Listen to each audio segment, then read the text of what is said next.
And I think mindfulness is almost like, for me, a quality that we can develop, we can cultivate, and we can bring to so many parts of our lives. So mindfulness, we can be mindful, we can be aware when we do daily activities, we can be mindful and aware when we are moving through yoga or through, or walking or through other parts of our lives.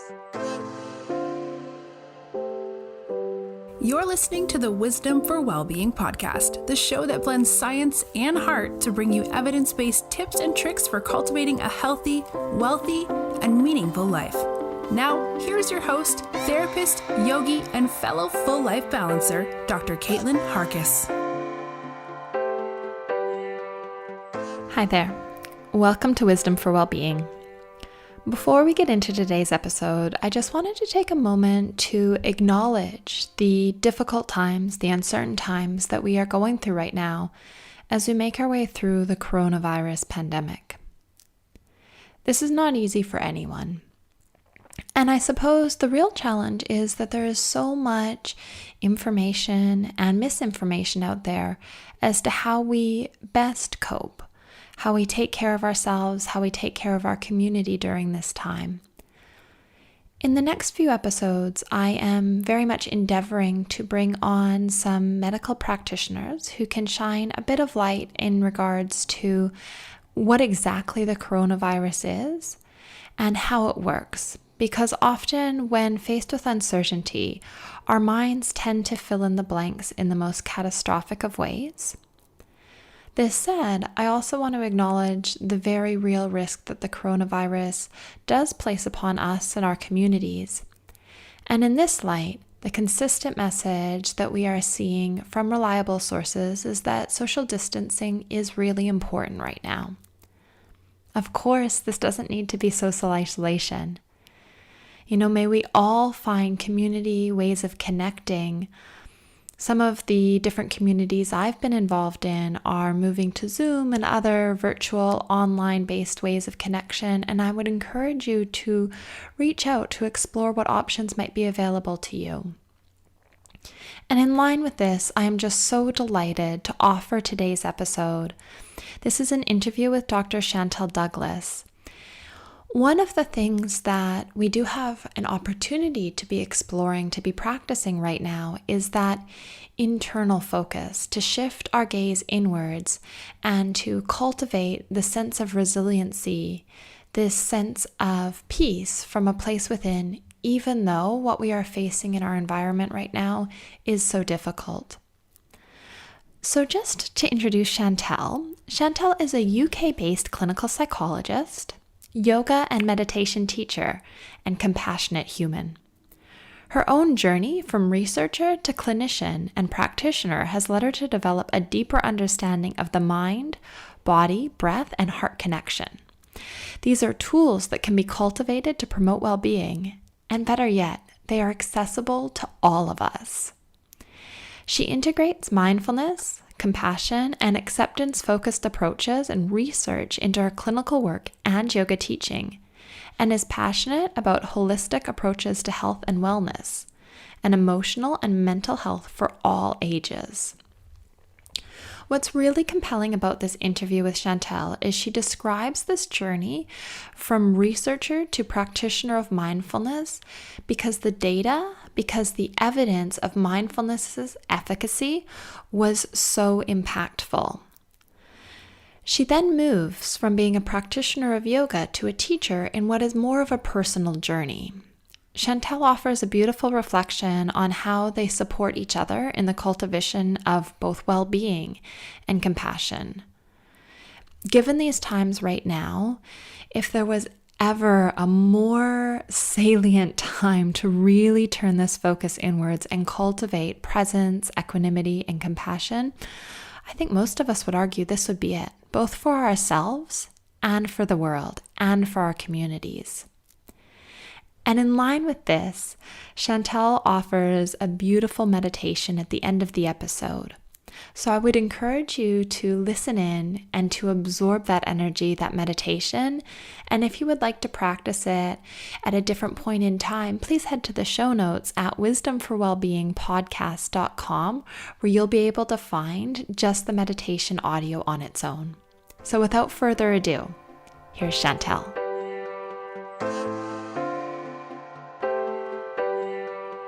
Welcome to Wisdom for Wellbeing, Chantell. It is a delight to have you here with me today.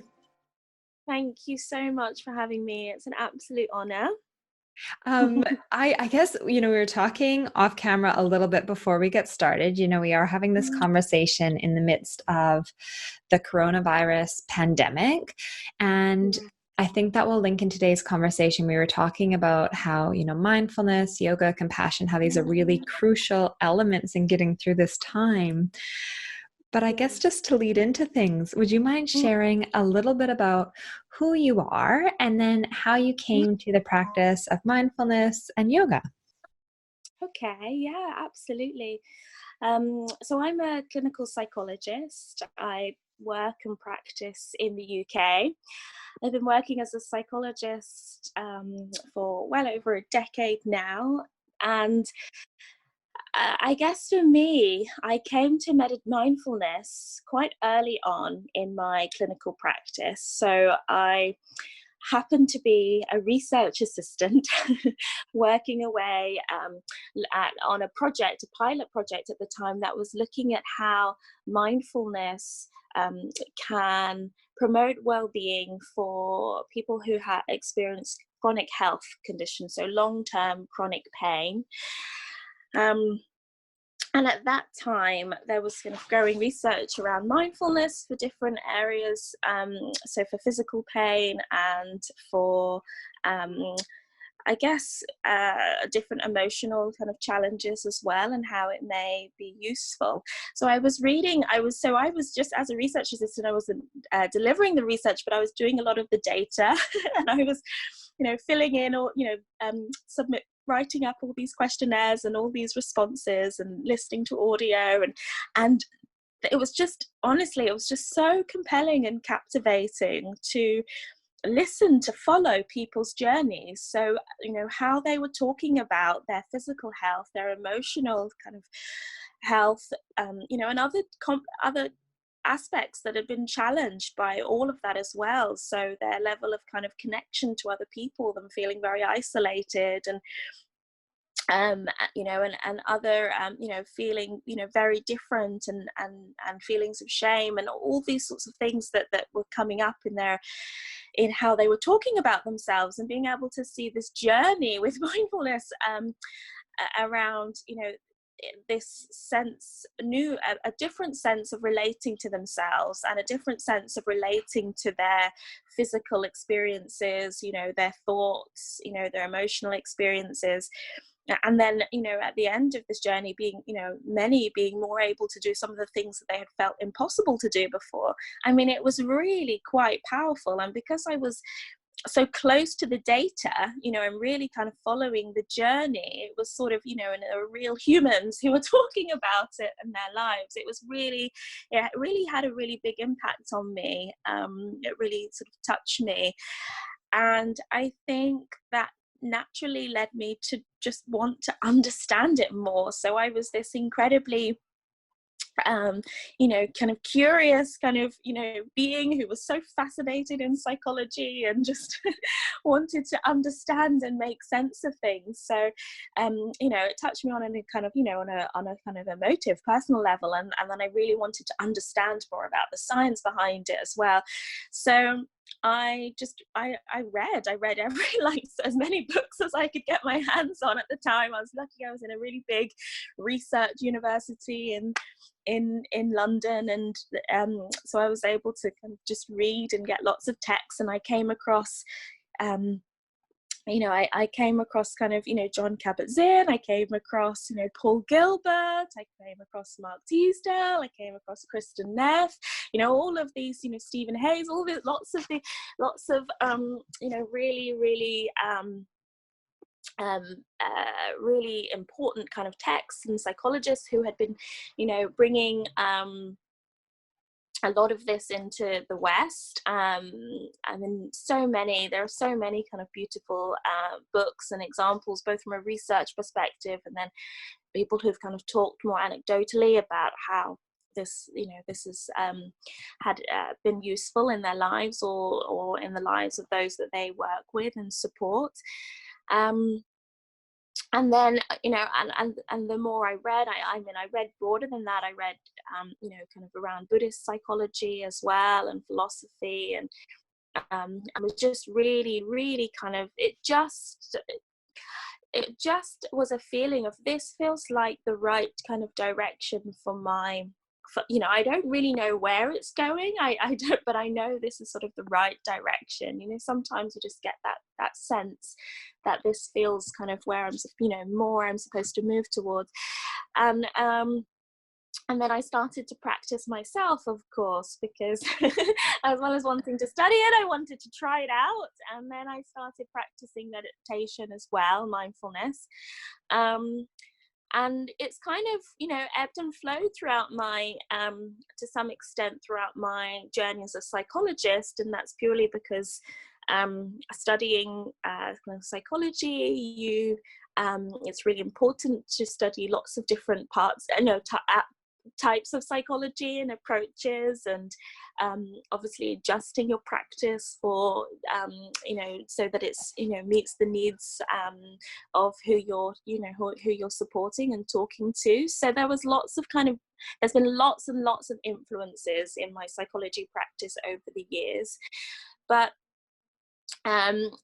this has always, to some extent remained a constant, and it has remained kind of incredibly important. And I think for me, it naturally drew me towards yoga as well, wanting to kind of explore yoga and mindfulness together, how they kind of sort of work and support each other as practices.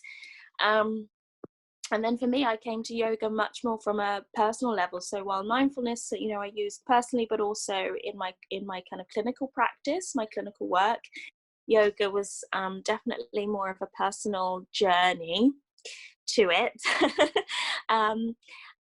It was hard. It was really hard the first time I did yoga. I was not naturally flexible. I didn't do, dance or any of those sorts of things. But it has been an incredible journey for me, and it has taught me, my meditation and yoga practice has taught me so much about who I am, about what I am, capable of, what the body is capable of, what the mind is capable of. It's taught me so much kind of, gratitude for all of those things, so much kind of compassion for myself and others. And it's been so humbling and grounding, and it's a really important part of my own well-being. And it sort of led me to want to explore more and more ways about how these practices can be shared with all, really. They are tools that we can all take things from, and can be incredibly empowering, incredibly healing, or incredibly it can allow us to understand ourselves better and our needs better, and for kind of growth. And I think it's just been, for me, it's been such an important journey that's kind of led me here.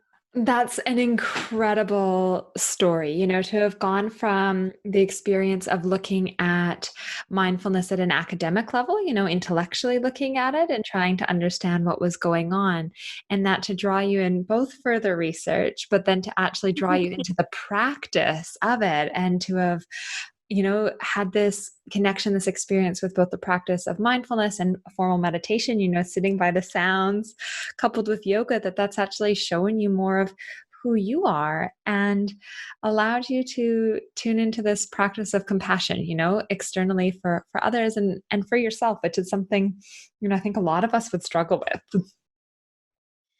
Yeah, it has been a very interesting journey. And I think it's always a little bit, it's an interesting tension somehow to some extent, the academic part of it and the research part of it, and then the personal part of it and the practice.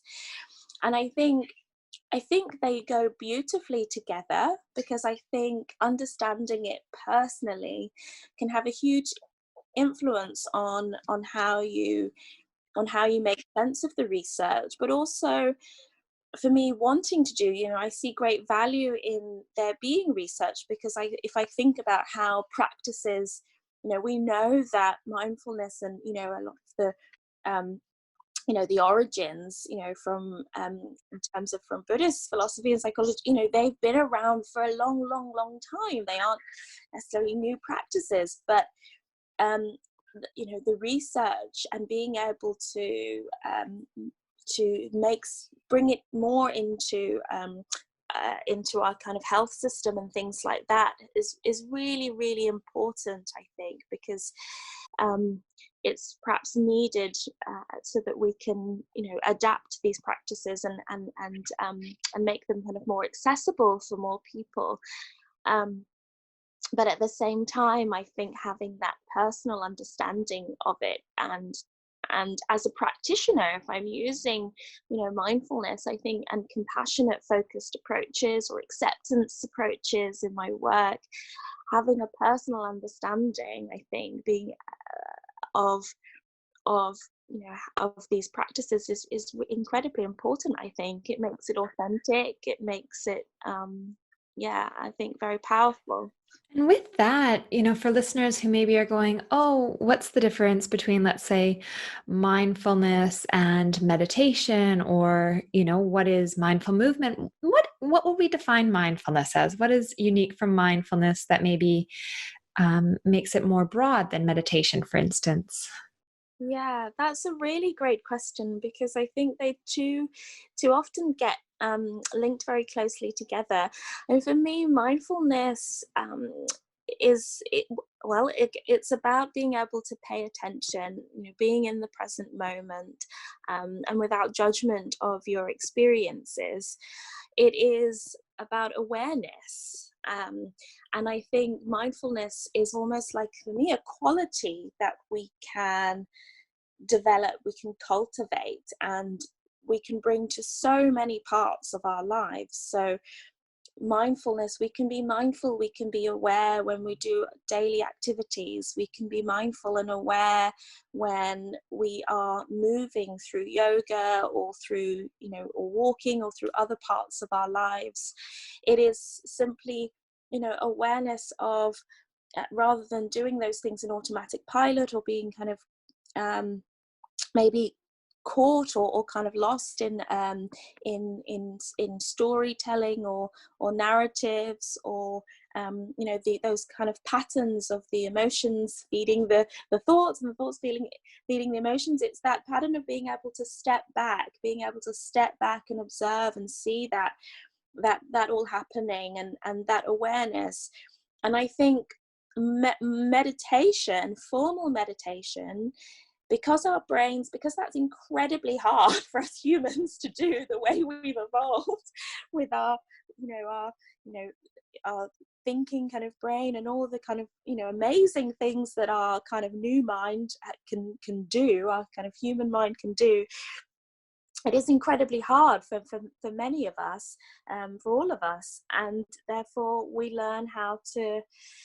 Meditation can be a way of helping train us to do that, train our minds to kind of to slow down, to be more present. And we often do that formally by looking at the breath. But movement can be an incredibly powerful way, and I think it can make it often more accessible for people also. So yoga, we're usually invited really to align the movement with the breath. And when we're moving and breathing, it can often be an easier way of kind of getting into or tuning into that mindful kind of practice. And again, with kind of walking or running, if we're tuning into the rhythm of our breath or the sound of our feet as they're kind of hitting the ground, or we're looking at the colors of the trees and we're really being present and paying attention, and that's us developing or cultivating this quality of mindfulness. And that mindfulness quality can apply to so much of our lives. That's such an eloquent explanation. And I thought it was really interesting in this, explanation of mindfulness and how it's much more broad and can really be cultivated through a practice of meditation, which is so useful because the way our minds have evolved, we've kind of got that monkey mind element. And I was Yes. curious about, you have a really rich understanding in the work you do around an evolutionary framework, particularly around compassion focused therapy. Would you be able to share a bit about that? Because I think there's a lot of overlap. Yes. I mean, through my journey into mindfulness, I was very interested in compassion focused approaches. So, a psychologist called Paul Gilbert has written a lot about this. Kristen Neff has also written a lot about self compassion, and I think they are all interlinked. I think mindfulness is almost like the root. It's sort of like the base that we need to develop in order to then go on to develop more of these other practices, these compassionate practices.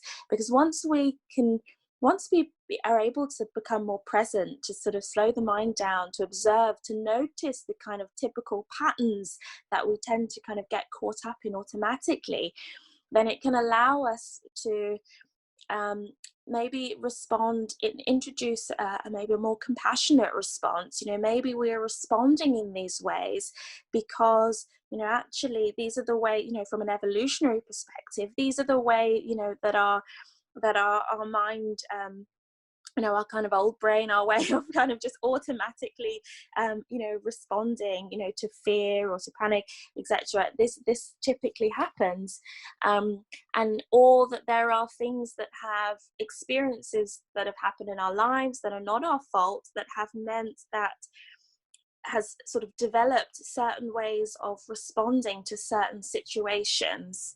And I think that mindfulness is sort of the grounding or the base in able to find ways to step back, but we can also then introduce or develop or cultivate our compassionate responses. So our ability to be compassionate to ourselves, to acknowledge that that our experiences are there, but we can find ways of being able to sort of manage them, and also our compassion towards others, that this sort of shared humanity really in it all. That's really beautiful. So you're starting with this awareness, this root that is mindfulness, and from there blossoming into these practices of compassion, compassion to self, compassion to others. How does it link with yoga and, a mindful moving practice? For me, I think compassion is at the heart of yoga. It really is. I think if we think, I think on multiple levels. I think if we think of the teachings in yoga in terms of the 8 limbs of yoga and the yamas and the niyamas, and some of those kind of parts of the philosophy, which really is about this kind of living in harmony, learning to live in harmony with ourselves, with our the experiences that we have, and with others.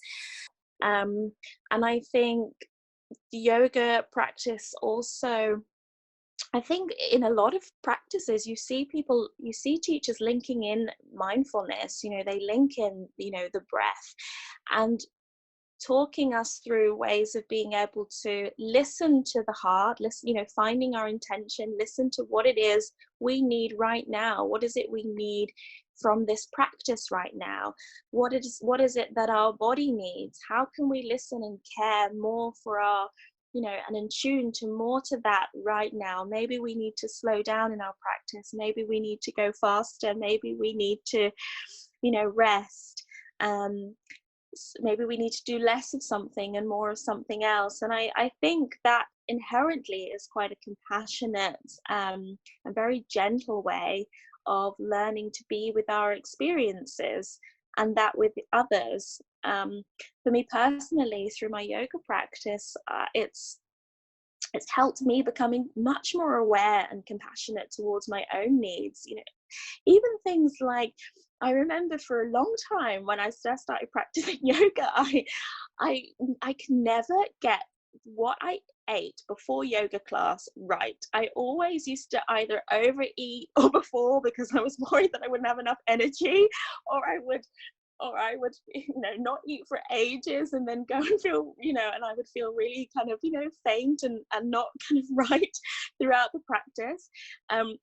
It was just so fascinating that something as simple as knowing what was the right way to feed and provide nutrients to my body, to take care of my body so that I could engage in this kind of practice, something as simple as that. I really learned through my yoga practice. I really learned what it is I needed right now to do what I needed to do, and to really take care of myself.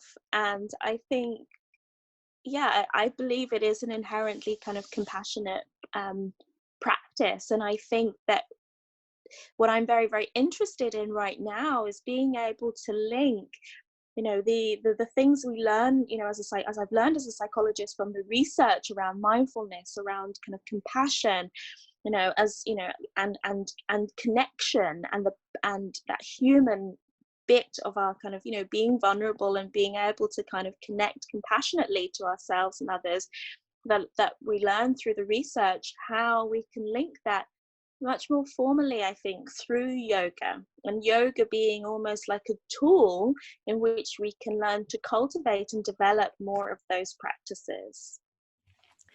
That's incredible. And you're doing brilliant work with this in London, aren't you? You're running some workshops that maybe we'll be moving virtually at some point, given the current context, but, listeners would be able to link in with you. And I guess, do you want to just quickly share your contact details? I'll put them in the show notes as well, where people might be able to find you on Instagram, or, reach out if this is sounding interesting to them.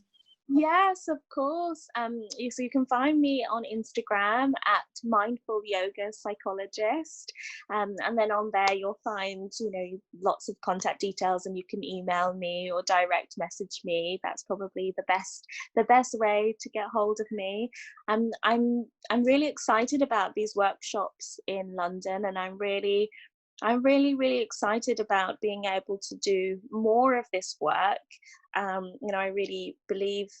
really feel that psychologists and have a lot to offer, and I think yoga is something that, and meditation can be so accessible to so many people, and so many of and lots of different communities. And so I really sort of feel it's sort of my mission, my path in some ways, to be able to integrate this more and link this more. So I'd be very happy for people to get in touch if they've got any, they're interested in that, or want to hear more, or want to kind of collaborate and do some things together. We can build some community around this as well, just like you and are talking now. Yeah, it's such a beautiful opportunity to build connection and to share this wisdom and this insight that has so richly affected your life, and you're sending it back out into the world. Particularly, I think our world needs more of this right now. And I know if you have the space, were you perhaps still able to guide the listeners through a little meditation? Yeah, I will. So I think right now it does feel like a time where these practices can be incredibly powerful, incredibly needed. And this is how I start my practice. So I just start by closing my eyes or lowering my gaze, and I simply kind of become aware. So whether I'm lying down or sitting down, just feeling my body on the ground. So feeling those points of contact on the ground. feeling or becoming aware of any clothes or anything kind of touching my skin. Maybe aware of the air, how it feels, whether it feels cool or warm. Having this sense of my body being rooted, really rooted and grounded to the earth, really stable. And I start by taking a really deep breath in through the nose and out through the mouth. And again, taking a deep breath in through the nose and out through the mouth. Here you are. Here we all are. We may not know where we're going, but we know we are here. And we know that we are here together. Notice if any sounds naturally enter into your awareness. Maybe sounds that are near, sounds that are far. The sound of your own breath. And in this moment, connecting to that breath, that normal breathing rhythm, that soothing breath. Maybe becoming aware of the points where you feel the breath most strongly. Whether that's the tip of the nose, the back of the throat, the chest, the diaphragm expanding and contracting, or deep in the pit of the belly. Becoming aware of the rhythm of the breath, the length of the breath, the shape of the breath. And if the mind wanders, knowing that that's natural, especially now, a mind may be flooded with many things, but we can always come back to and connect to this breath that can bring us a lot of sense of feeling steady, anchored, a greater sense of clarity and calm.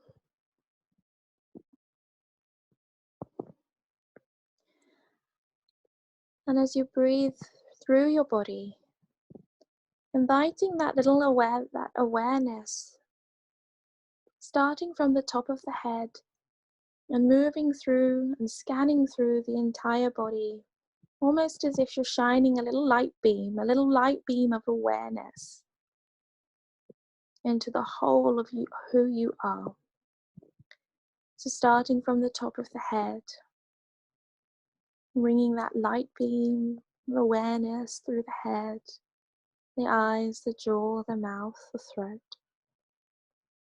And in doing so, seeing if there's any invitation to invite a little bit of softness, anything that doesn't need to be there right now.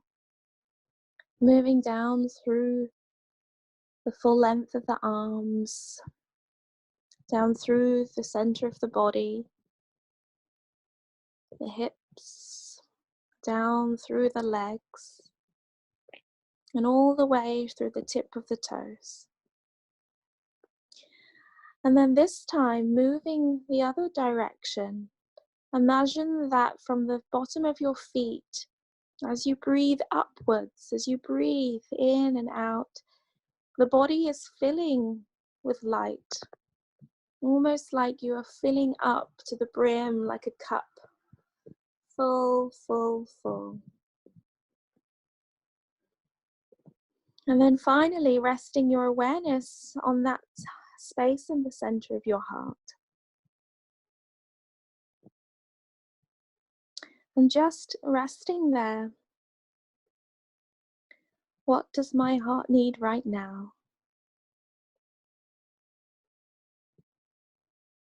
Can I send myself in these times of great change and uncertainty? Can I send myself the offer of kindness? of gratitude for what is right now? Is there something I can tune into that really matters, that really matters right now? And as the world naturally calls for us often to kind of protect and preserve, can we connect to the heart of others at this time? Others who, like us, are also breathing, who are also sharing in this humanness.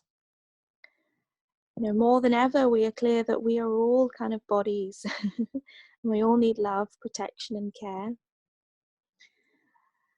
So how can we send that offer of kindness to everybody right now?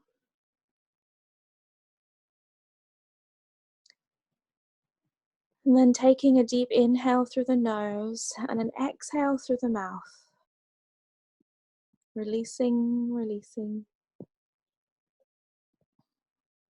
And just for a moment now, imagining the outline of your body, the physical, mental outline of your body. Imagining the shape of the room that you're in, the space that surrounds you. Imagine the space that surrounds the space that surrounds you, imagining the town that you're in, the country you're in, the oceans, the other countries, the outline of the world. We are here, we are here. And then when you're ready, open your eyes, hopefully feeling calmer, more connected to yourself and to everyone around you. Oh my goodness, that was divine.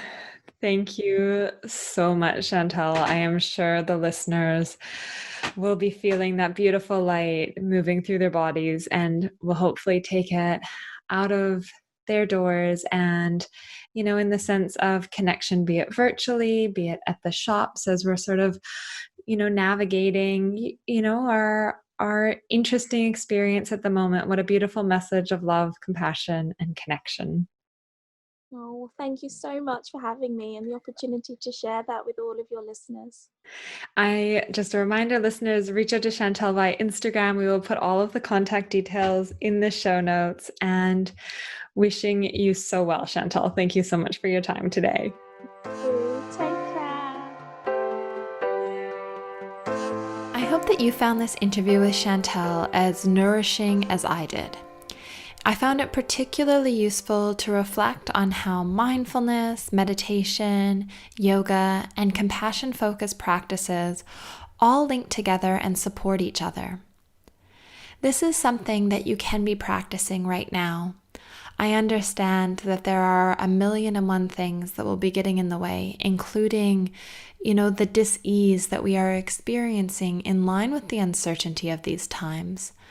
But perhaps starting with that guided meditation that Chantell offered, head to the show notes, wisdomforwellbeingpodcast.com, to be able to listen into that meditation to nourish yourself whenever the mood strikes. You can also connect with Chantell via Instagram at Dr. Chantell Yoga. And I'll let you know when her webpage has launched. I'll update the show notes so you'll be able to find the links there. I'll also include Chantell's email address because she's open to you reaching out that way too. I'm very much wishing each and every one of you, your families, and your communities well. And I'll look forward to connecting with you next week on Wisdom for Wellbeing podcast. All right, bye for now.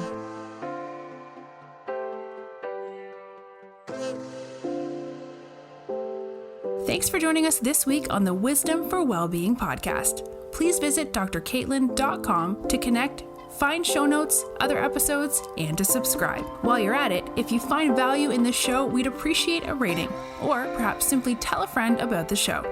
Wisdom for Wellbeing is not a substitute for professional, individualized mental health treatment. If you are in crisis, please contact 000, your local emergency number if you are outside of Australia, or attend your local hospital ED.